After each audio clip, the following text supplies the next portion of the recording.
বন্ধু ভালোই দিন কাটে।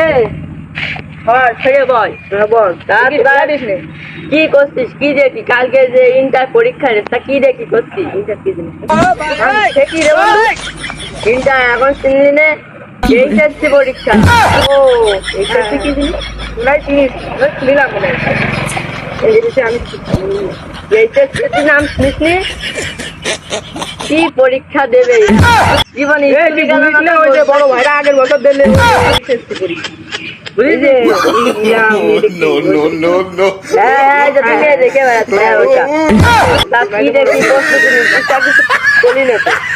আগে মানুষের তারপরে প্রস্তুতি সিলেবাস আমি নকল করা চিন্তা অত ই করিনি, তা তুই নকল করবি? হ্যাঁ বন্ধু আমারও চিন্তা ভাবনা আছে। তা রাত্রে ওই সিলটিমাটা চলে এসছে না, তিনজনে মিলে খাতা, এই তোর বাড়িতে কাছে আছে, খাতা করে নিয়ে আসছে না, তিনজনে মিলে ভালো করে নকল করবানে করে। শুন শুন, একটা টেপ কেন্দ্র কিনে এর জামার ভিতরে, আমার এখানে মানে ভালো। হ্যাঁ জামার ভিতরে, প্যান্টের ভিতরেও মেরে নিয়ে যাবো। আমার এই প্যান্টটা দেখ টাইট আছে, এরকম বের করে এরকম করে নে। বন্ধু প্রথমে কি পরীক্ষা? কি পরীক্ষা? তা কি এই বাংলা বললি যাবে না, ইংরেজিটা জীবন হইলো না, বাংলা পড়বা না। ইংরেজি পারি না বলো, কালকে যদি গণিত পরীক্ষায় না করে যাবে না, নকল করে নিয়ে যাবে না। আর আমি তোর ফোনে মেসেজ দিচ্ছি, তোরা থাক। আচ্ছা যা তাহলে। কি পরীক্ষা ভাই? তুই তো বুঝলি, আমি তো বুঝিনি ভালো করে। আরে আমি তো আন্দাজে কইছি ওর কাছে।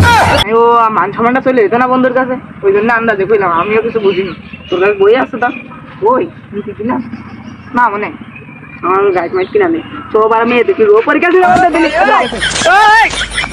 কি করে